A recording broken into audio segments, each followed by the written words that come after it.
Hi guys! Welcome to Smart Kids by Pearl. And in this video guys, we have a new kid to interview with. This is Jace. Hello guys! Yes, it's me, the guy that has 35 subscribers. And if you probably know me because of my other videos. You have to sit down first. Yeah, sit down, yeah. Stuff like that. Okay, this is Ate Shasha's best friend. Okay, so what's the YouTube channel of yours? Jaco J 580. Jack and Jill? Jaco J! Jaco J 580. Jaco J. Okay, I'll be dropping the link of his channel. Ano, para they have to subscribe. I know how to add the link. So what are the things that you do in your YouTube channel? Melon Playground, Roblox, or sometimes like funny comedy acts like falling. Okay, so do you know how to draw? Jace is now here inside our house. Kasi, ayan, Ate Shasha and Kim. Ate Shasha's Beshi. Ayan. Pinapasok ko na sila guys. Kasi ang dilim na sa labas. Ang lalaro pa sila dun eh. Madilim kasi parang uulan ha. No ka na, Jace. Sit down ka na.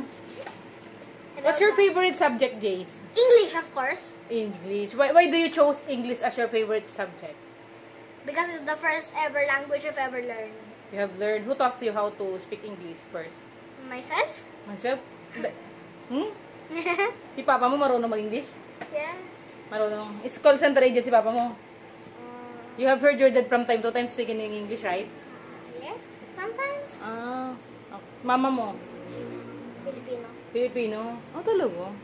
Akala ko si Mama mo. I'm basically like the only family member that speaks English. Basically, you're the only one. Very intelligent talaga si Jace. Ano? Speaking of academic record. Academic record in English? Yeah.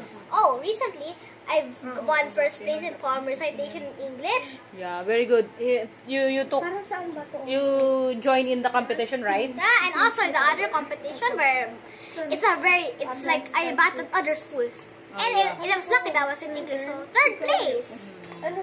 When Jace and Shasha play, they used to speak English from time to time. Ate Shasha is also good in English, right? But Ate Shasha is also good in Filipino. But she's also good in drawing. Are you also good in drawing? Sometimes I can get really good, but most of the time, no. So what can you say? What do you want to say to other kids? In order for them to get inspired in your life. Try the best you can. Don't give up on your dreams. Okay. About abiding parents.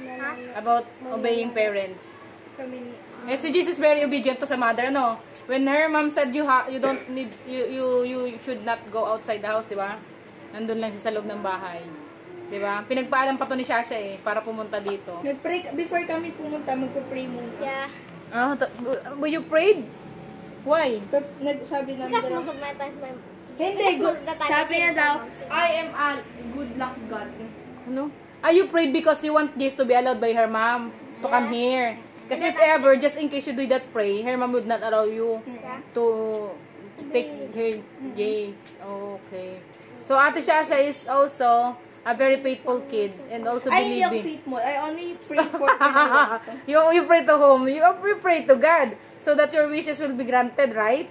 It's God who what to call this? Instructed the angels that, hey, angels, you go to Jace's mom and tell her mom to allow Jace. So, that's like that di ba? Di ba, Jace? Yeah, do you believe in angels? Yeah. Do you pray?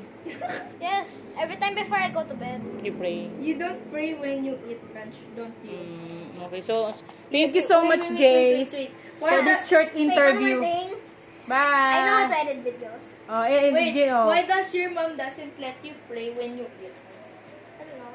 Because she said the food will because the food will get warm already, right? Bye. Andito siya guys sa bahay, oh. Bye. Ate Shasha's playtime.